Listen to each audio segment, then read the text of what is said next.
Hello mga kabaslag, welcome po muli sa panibago nating vlog. Ngayong araw na ito, gagawa tayo ng kids table. At sagot na rin ito dun sa tanong ng isa nating viewer na si Jose Dayawon. Shoutout sa iyo bro, thank you ng marami sa panonood. At ngayon mga kabaslag, ang gagawin nating kids table ay hindi kagaya nung dati. Kasi dati, yung ginawa nating kids table, medyo mahirap yung pinaka-stand niya. Ang gagawin nating stand ngayon ng kids table ay kagaya ng sa adult. Mapapansin niyo yan, ganito yung stand ng pang-adult. Ibig sabihin mataas siya. Ang gagawin natin, kids version, mas maliit, mas mababa, mas maikli. So meron na tayong mga gagamiting mga bakalan dito. Yan. Pasensya na kayo makalat dito.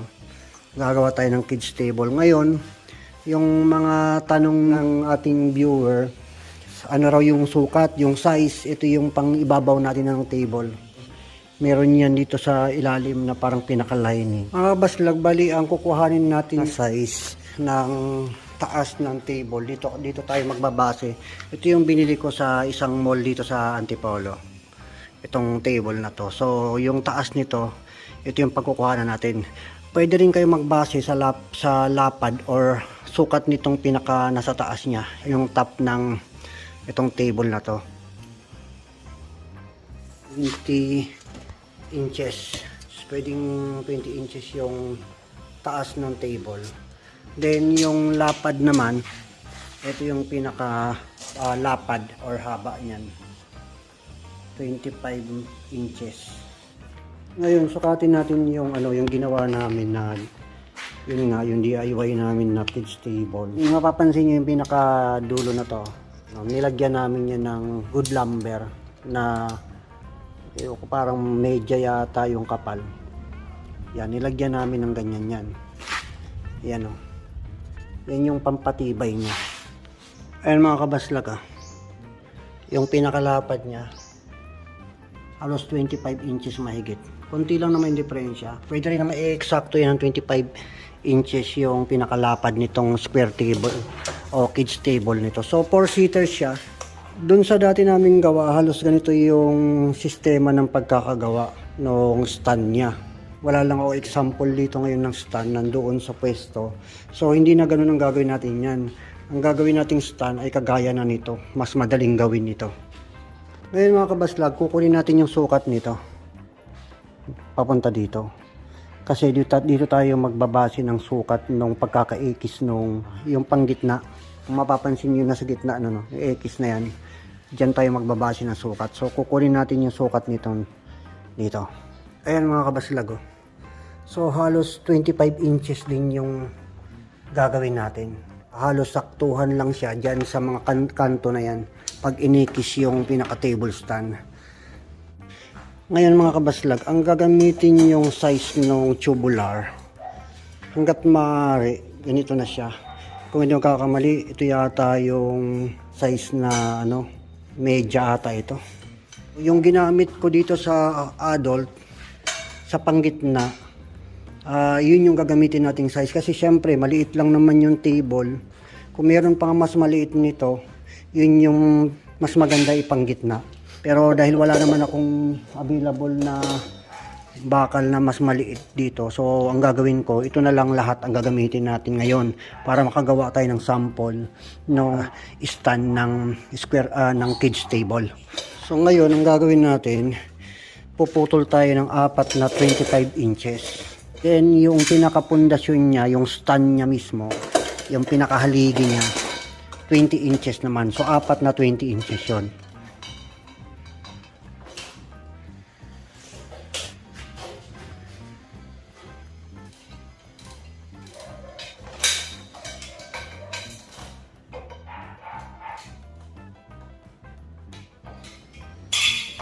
Yan, ginuhitan natin ng pantay-pantay. Ito 25 inches.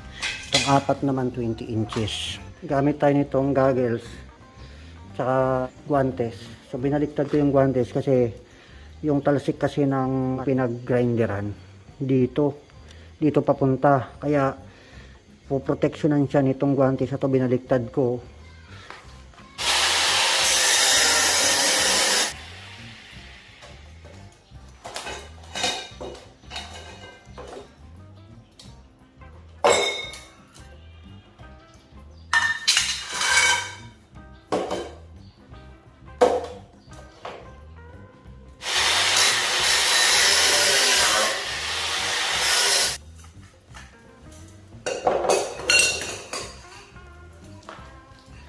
Ngayon naman guys, ang gagawin natin, kakatingan natin ito. Kukuha tayo ng half inch dito. Tapos ito dito, pa ganyan. Ang ititira natin itong side lang na to. Ito kakatingin, ganun din dito. Tapos cutting din dito papaganito. Ang kabilaan, para matibay siya kasi ipapasok natin sa loob nun kagaya ng ginagawa natin doon sa stand na pang adult. And guys, nalagyan na natin ng cutting. Mapapansin niyo yan, no? Ayan, no? Kinatingan natin dito. Ganon din sa side na to at saka dito. Ang wala lang cutting yun dito sa kabila, yung isang portion na tong wala. At saka pinalampas ko ng konti yung cut niya kasi ang gagawin ko dito ako mag-grinder pa ganito. Yan, bali pa ganito ang cutting.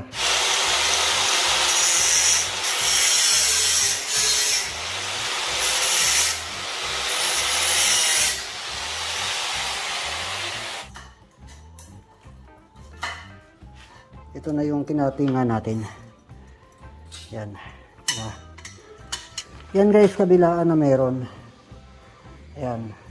Yan. Ngayon, lalagyan naman natin to ng tanda. Lalagyan natin siya ng tanda. Siguro mga 4 inches. Maglalagay tayo ng tanda. Ganon din dito sa kabila. Kasi yung paglalagyan natin ng tanda, doon natin siya kakatingan para ipasok yun. Yung kanina na kinating natin.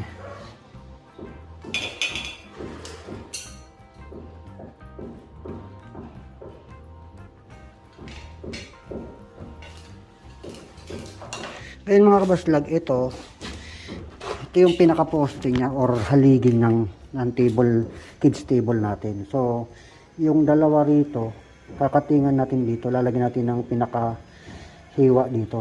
Ito na to. Dito banda. Ito naman dalawa, dito naman papaloob. So, itong dalawa, ito yung kakatingan. So, ito, burado na to. Ito naman, yung loob ang kakatingan. So, ito, hindi na tong sa labas. Buburahin to. Yan, ganun din dito.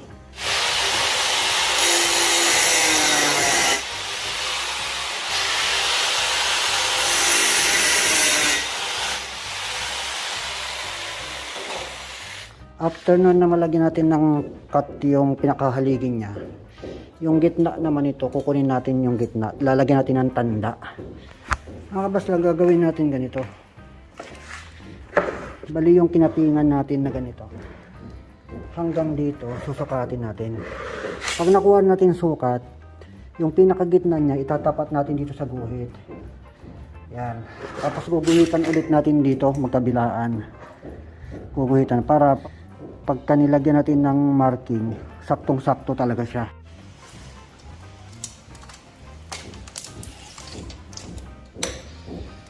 Yan, 2 feet. So, ang pinakagitna nito, 1 feet.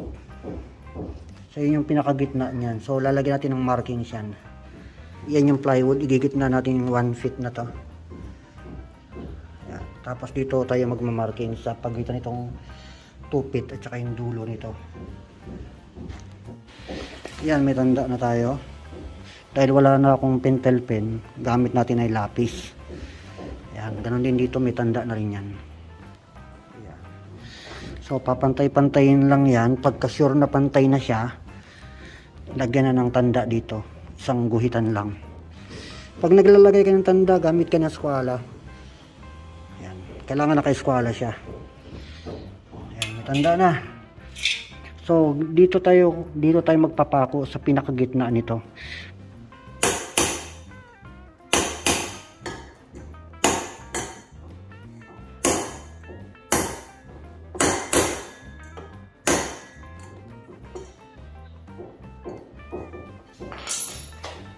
After na natin na mapagdikit yung dalawang bakal na itong pako na to, itong bakal na to, dapat ano yun to, pupukpukin to ng bahagya to para yung mga tira-tirang bakal na yan, pumantay siya, madaling ipasok dun sa butas doon.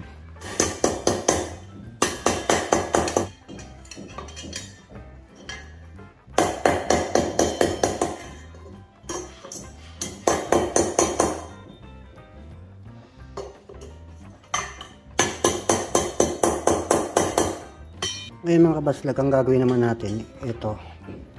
Paghihiwalayin na natin tong mga haligi na to.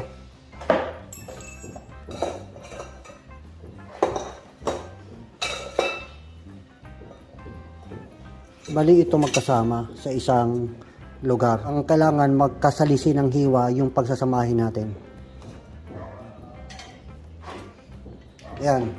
So after nun, ito ipapasok natin to doon sa pinakahiwa ng bawat haligi niya.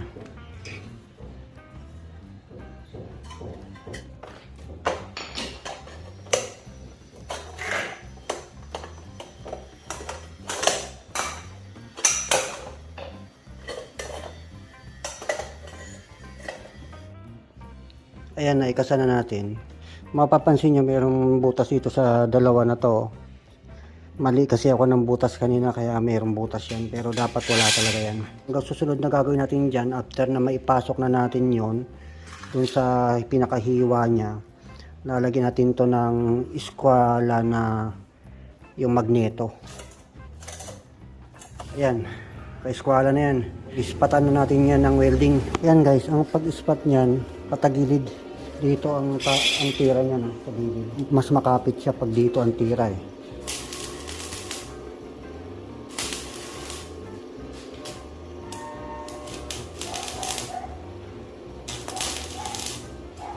Once na maispatan na, titik-tikin din natin.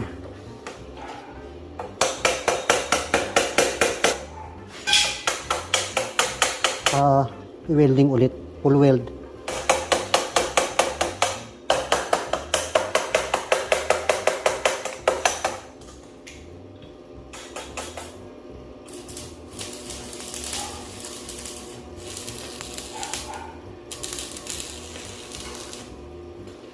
Pag na-welding na yung isang side, ang kabila naman.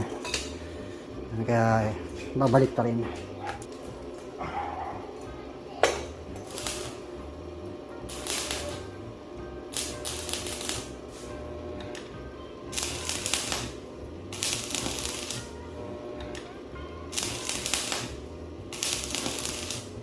After nyo nung ma-full weld, pag ganito naman.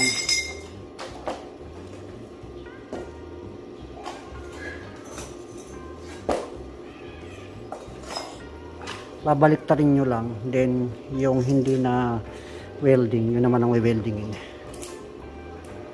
After na ma-welding naman yan, pag ganito naman, pag ganyan naman, so nakatayo, ang weldingin yan yung mga nandito para matibay talaga siya.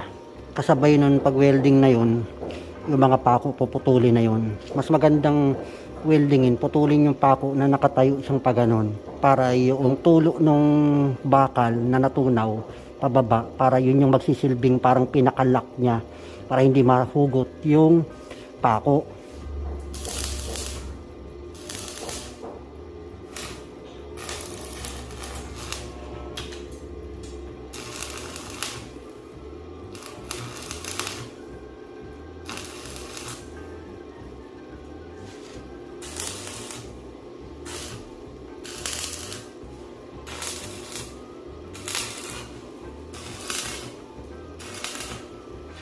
Ayan guys, gawa na yung ating table stand ng pambatang lamesa. Subukan na nating ipatong to.